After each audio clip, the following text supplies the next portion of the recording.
Olá, as vozes que se levantam contra a injustiça. Vamos conversar sobre essa pesquisa da Datafolha que apresenta uma variação no percentual de aprovação do governo Bolsonaro. É importante a gente dialogar sobre essa variação no percentual de aprovação porque pela primeira vez ela foge à margem de erro. Então ela precisa ser registrada. Segundo, os 30% de aprovação de Bolsonaro, os 30% do núcleo duro de apoio ao bolsonarismo, ele permanece intacto. As variações sempre foram variações dentro da margem de erro, ora para mais, ora para menos. Por quê?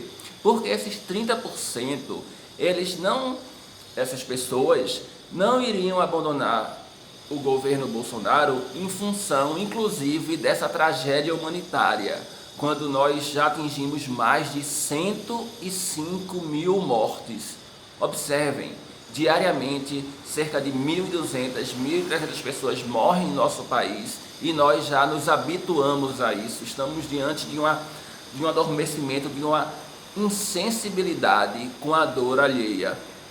Mas era evidente que a partir da saída do ministro Mandetta do governo Bolsonaro ficou muito claro, porque Mandetta, com alto índice de popularidade, não influenciou na aprovação de Bolsonaro junto ao seu núcleo duro. Esse núcleo duro é o núcleo que se identificou desde já com o bolsonarismo e com esse protofascismo, vamos dizer assim, na campanha eleitoral, porque na campanha eleitoral o Bolsonaro defendeu a tortura, defendeu já desde antes, e na história de sua vida, acumulou riquezas, usou o patrimônio pessoal, enriqueceu seu patrimônio pessoal com recursos públicos, uma história de incentivo à violência, incentivo à homofobia, uma misoginia, machismo. Todas essas características de Bolsonaro, as pessoas, os 57 bilhões de brasileiros e brasileiras que votaram nele já sabiam. Então a gente também não poderia falar que aquela votação se deu em função de um antipetismo, de um antilulismo construído por uma mídia que apoiou o golpe contra a presidenta Dilma Rousseff.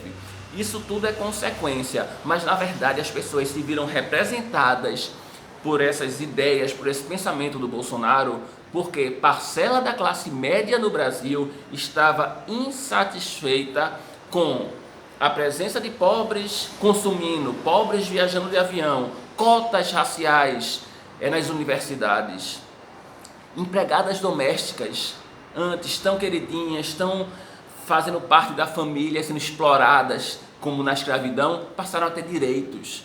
Isso, e além de outros fatores, incomodou parcela da classe média, uma classe média de uma herança escravocrata, uma classe média conceituada por Gessé de Souza, todas e todos deveríamos ler, A Elite do Atraso.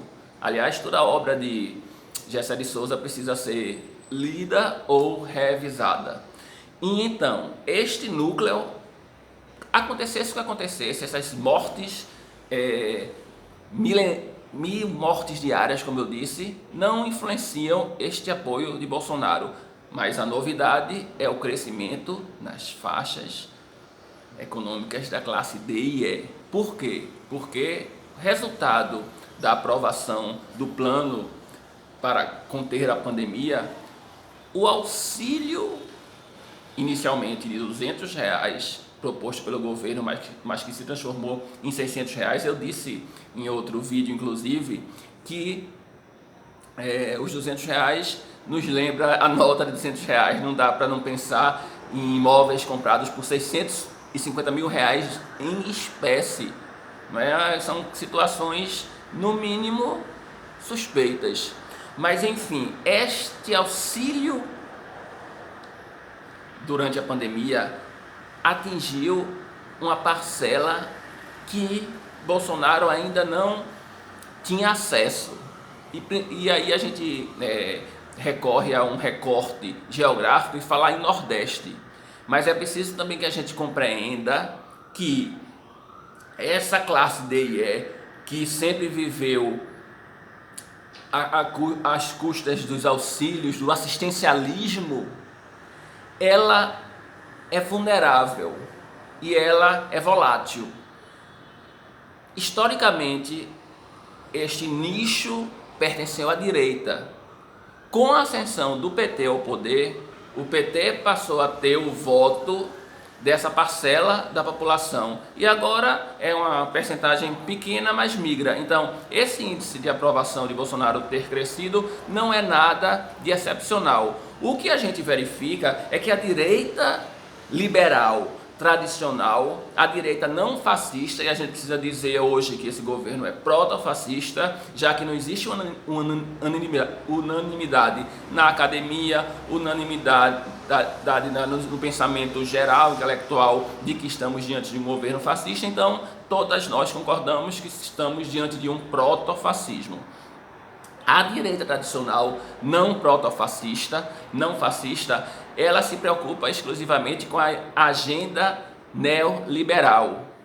Daí você percebe que, apesar de toda a crítica ao desgoverno Bolsonaro, uma vez que a gente não tem um projeto de país, a gente tem um desdém com a raça humana, um desdém com a saúde, com a educação, taxação de livros, a agenda neoliberal de Paulo Guedes e companhia recebe o apoio da Rede Globo de televisão. E há um arranjo nessa direita tentando construir uma opção eleitoral para 2022 que se contraponha ao protofascismo do bolsonarismo. E a esquerda? O que tem feito a esquerda? A esquerda ela está mais preocupada, a gente percebe pelos movimentos, com as eleições municipais.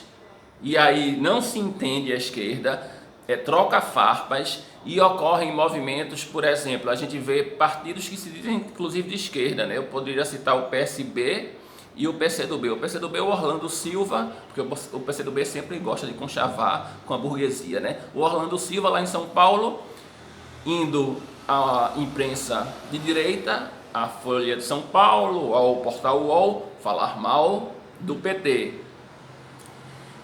Aqui o PSB exigindo o apoio do PT à candidatura de João Campos aqui em Recife.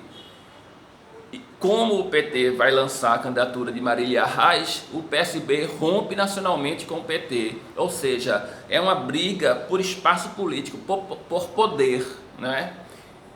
Também a gente precisa criticar o fato de, apesar de o PSOL em Recife apoiar a candidatura de Marília Reis, o PT em São Paulo se nega, a burocracia do PT se nega a apoiar a chapa Boulos e Erundina. E o que é que significaria o apoio do partido, já que personalidades do PT, como Celso Amorim, o maior ministro das Relações Exteriores, o melhor chanceler da história deste país, já anunciou, e tantas personalidades, apoio à chapa Boulos e Erundina. O que é que significaria o apoio do PT? Seria um acréscimo do tempo do guia eleitoral muito importante numa cidade não simbólica, mas importante estrategicamente do ponto de vista eleitoral. Mas não existe um projeto de poder da esquerda apresentando soluções para esse enfrentamento ao fascismo. Aliás, há uma negação de uma possibilidade de unidade das forças progressistas, forças democráticas e populares. Não estamos falando de frente ampla que não permita a permanência dos valores de defesa do Estado, de defesa da sociedade, que a esquerda sempre defendeu. Não é uma frente ampla para passar a boiada da agenda liberal, como querem alguns. Não, uma frente das forças progressistas, democráticas, populares, para se contrapor ao fascismo, ao protofascismo do governo Bolsonaro. A gente está aí chegando nas eleições municipais, 2022 parece estar muito longe, mas o que acontece? Bolsonaro já está em campanha eleitoral. A ideia de furar o teto dos gastos públicos, a ideia de ampliar o auxílio pandemia justamente para atingir essa faixa e solidificar a sua candidatura para 2022. Mas a verdade é que tanto tempo antes das eleições, apesar de o Bolsonaro usar a máquina pública, viajar o país inteiro fazendo campanha, ainda tem muita água para rolar por debaixo da ponte e tem muita coisa a acontecer e ser revelada das implicações da família Bolsonaro com o crime, com as milícias, não é? Com uma série de situações que a gente espera para os próximos capítulos.